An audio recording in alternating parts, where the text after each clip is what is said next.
Hey everybody, Reds fan 1979 coming back at you with a special baseball card video. Hope everybody's having a great week so far.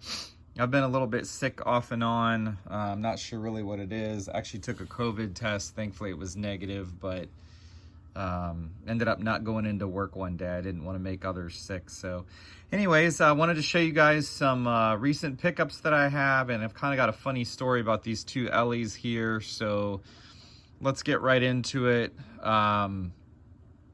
First thing I want to show you guys is some Topps Chrome rookies I picked up.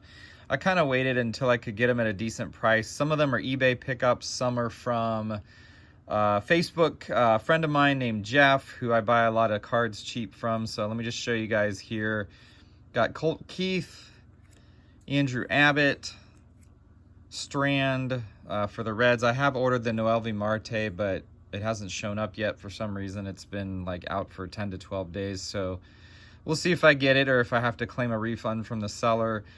Ceddanne Rafaela, Shota Imanaga, had a no-hitter, I think, going against the Pirates, and then the closer came in, and they actually did no-hit the Pirates, I believe, in the last week or two. Yamamoto, Colton Cowser, and Kjerstad, two really good young players for the Orioles. Junior Caminero and Mason Wynn, good player for the Cardinals.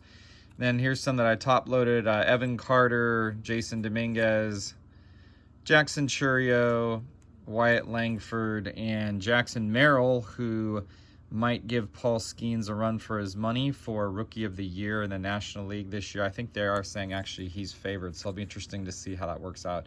It's kind of difficult. I think it's almost unfair to have, you know, I don't know, somebody that's a hitter and a pitcher going against each other. I mean, they have the Cy Young, but it's so uncommon for a rookie pitcher to win the Cy Young. I almost wish they had like a rookie pitcher, National League Rookie of the Year, and a, you know, a batter essentially, or a fielder. So I don't know. We'll see. They're both really good players, so we'll see what happens.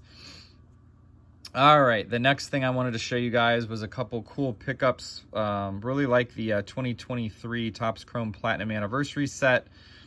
I decided to collect not the whole team set, because there's 3 or 4 guys that aren't on the Reds anymore. I think there's 16 total cards, and these two give me 11 of the 16. I still have to get Hunter Green, but these are the Topps logo fractors, essentially numbered to $4.99. These are pretty cheap. You can get these anywhere from $2 to $4 typically, unless they're you know, superstar type players. So pretty neat there.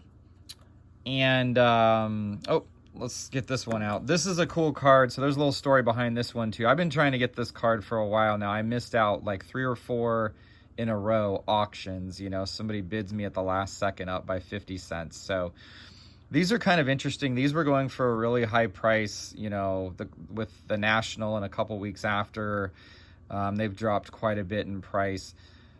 You know, a lot of the auctions, people were getting them for like $12.50 to $16, kind of in that range. So this is kind of funny. This guy had it for sale for $28 or best offer, and I'm like, wow, that's way above, you know, what the last couple weeks comps have been selling for. So I offered $19.99, kind of assuming a couple of dollars for shipping.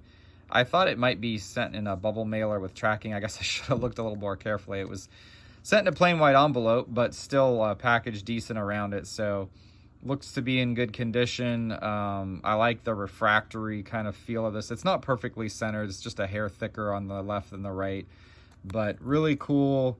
I really wanted to get this card just because it was a good memory for me of going to the National this year with my friend Jeremiah. And of course, you know, I am collecting Ellie rookie cards, so it's just nice one to get. The parallels are just crazy expensive, so decided to just grab this one. And then kind of a funny story about these two cards. So I met a guy on Facebook as part of a Reds collectors group, and he's in Indiana, not too far from Cincinnati, and I originally bought these two cards from him. I think it was $10.50. He was going to put them in a plain white envelope. I gave him my address For some crazy reason, I gave him the wrong zip code, but I gave him the right street address and the right city and state. And the zip code was just off. It was like an old zip code, or maybe my work zip code, something like that. But it hasn't shown back. It never showed up for like 30 days. So I'm just kind of laughing. I'm like, I guess the postal people are just rolling through so many things that they just don't have time to, look through and, even look up the correct zip code to match the street address. I mean, if I was working for the Postal Service and I saw that, I'd probably do that. But I'm sure there's a lot of steps they go through, and I'm probably missing some things. So anyways, this guy was super nice. I actually paid him goods and services, so it gave him my address, which had the correct one. So we both kind of screwed up a little bit. So he said, if they don't show up, you can just send me like $5 or something. I have more copies. So that was really nice of him. So in total, I ended up paying about $15. He said if the other ones showed up back to him, he would just refund me the excess money. So we'll see. Let me know if you guys have ever dealt with anything like that, goofy things with the post office. Pays to look at details and be careful. But these things can happen. So hope you guys have enjoyed this video. Please let me know what you think of these pickups. If you have any favorites, if you have any stories about the Postal Service, horror stories, it's always fun to read other people's stories of what happens, and if things, get resolved or if they don't. So, hope y'all have a great rest of your week. Go Reds. We've got about 15 games left in the season. Running about 5 games under 500 now. They're going to have to win 2/3 of their next games to get up to the 500 mark, which is their goal. Possible, but it's a little bit of a stretch for me.